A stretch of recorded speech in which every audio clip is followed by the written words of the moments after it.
when they lose a fight, the trainers normally say you need to be fit and you didn't do this, you didn't do that, but work on the technique. You know, you can get a lot further in boxing if you just work on the technique. Greetings, Crawford Ashley here, the spiritual boxer, and I'm talking about boxing again, as I always do. How to improve quickly at boxing, or any other sport. You know, you've got 1, change your mindset, and 2, change how you train. You know what I mean? You need to get fit, because once you start getting fit, it improves how you learn and how you take things on board.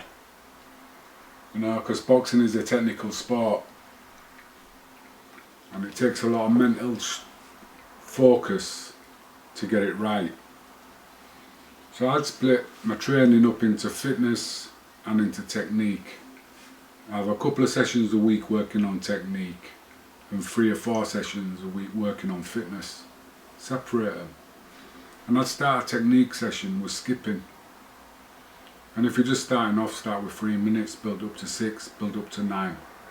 And just be concentrating and feeling the floor, feeling the balls of your feet, how wide do they have to come to get over the rope, because that's all skipping is. It just needs to be off the, you know, the floor by about that much.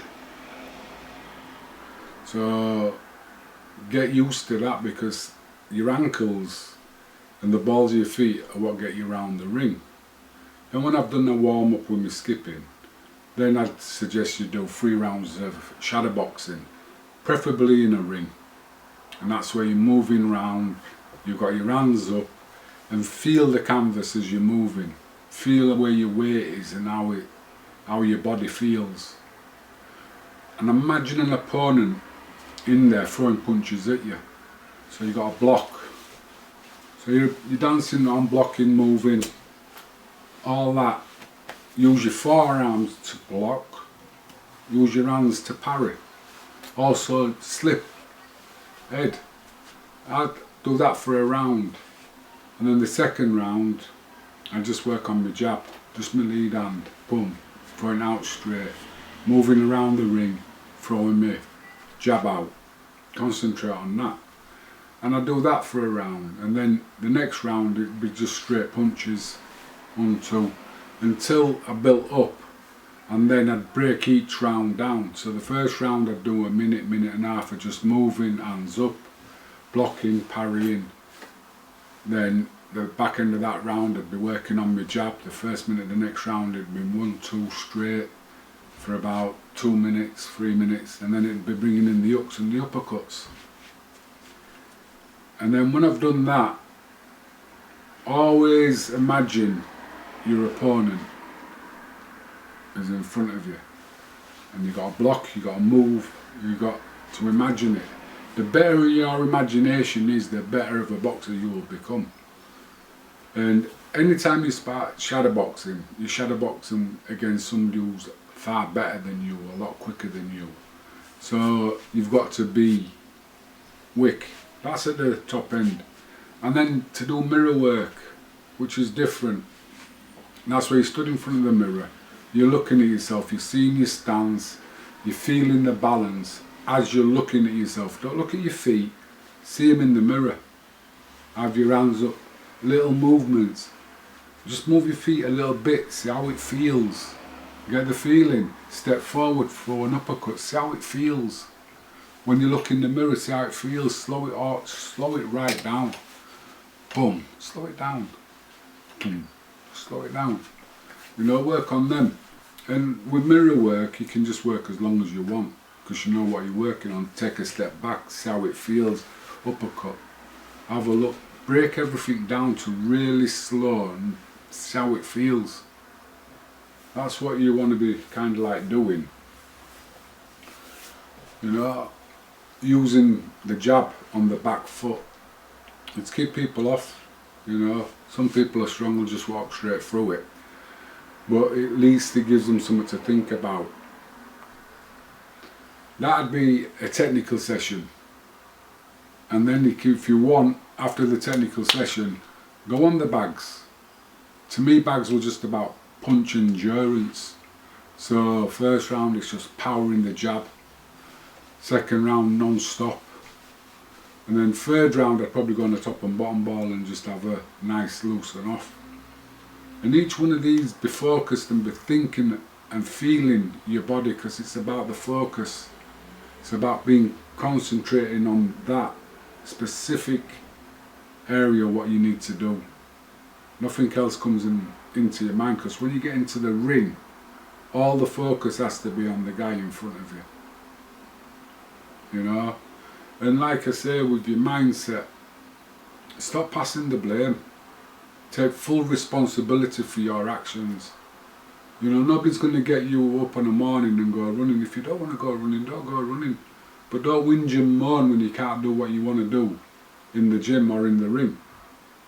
Because it's like people I train, I ain't getting you fit, mate. That's your job. I know what it's like. I've been there. You know, I know what it's like in a ring in a hard fight. 12 rounds. I've been there. I know what work it takes. And if I have to scream and shout at you to do the work, then sorry. You know what I mean? You're in the wrong sport. So change your mindset. Get your mindset into this. Why am I boxing? Why are you boxing? What reason are you boxing? You know, because that's it. You need that reason to box. To get up in the morning when it's snowing and it's cold outside and you've got to go for a run. And you don't want to go, and everything's telling you to go back to bed and go to sleep. But there's one bit called boxing that makes you get out of bed and go for a run. You know, and that's what, if you look at most of the great fighters, they don't need telling to go training. They don't need telling to go for a run. You know, they don't need telling to stop smoking. They don't need telling to don't go for a drink. They know what they're doing. And what they're doing is boxing. And all they want to do is work at it, work at it, work at it. Because it's a, for me it has to be a passion.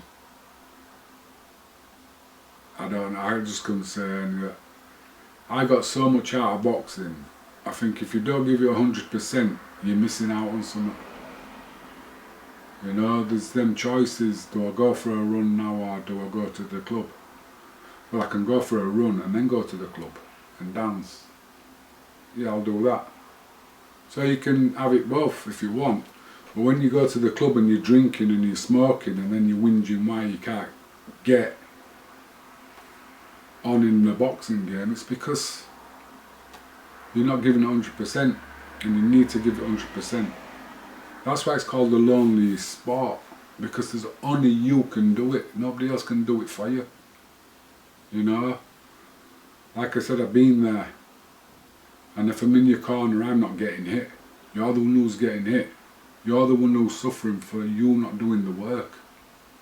So, like I say, if you're going to get a pad man, and you're going to work pads, I like to work technique and setting up the shots and learning to generate power. But when you get a flappy pad man, you're not learning to go through the target. So your power is going to be diminished. You're not going to generate as much power because you're getting something that's coming to meet you. And instead of being able to go straight through the target, you know, you're stopping halfway because something's there. It looks flashy, but it don't work, it don't do any good. But you've got all these newfangled trainers who, when you don't win, basically tell you you're not fit enough, you need to become fitter, you need to work harder. Now you need to work smarter, and smarter is getting your technique right. Learn and practice the jab. You know, stepping back, uppercut, right uppercut, stepping back, left uppercut. They're great shots for counters. Anyway, if you like the vibe, please subscribe. If you thought it was of interest or a benefit to somebody, share it. You know, I'm down at the Bethlehem Boxing Club, Mondays, Fridays and Saturdays from about 11:15. If you want to come down for a session, come down, Lee's down there. You know, pay leave for the session. If you want to have a chat with me, I'll talk to anybody. If you want to have a training session, you can always talk about that. I do one-on-ones. At the moment I'm working with my son, as people can see how far he's come ahead in such a short time. It'll be 3 years, August the 19th is when he first did anything on a punch bag. I've got it on tape, so when he comes up to his year I'm going to put him on and where he's at now. And he's improved a lot because I don't mess about with 80% of the shit that don't work. I just concentrate on the 20% that does work. And they're showing things like the left uppercut, left jab, bam, bam. It works, it catches. On the Joe Salavangi fight, I'm doing that in the first 2 or 3 rounds. Because I know the work, I know the catch people. And you're scoring points. Like I say anyway, till next time, if you like the vibe, please subscribe.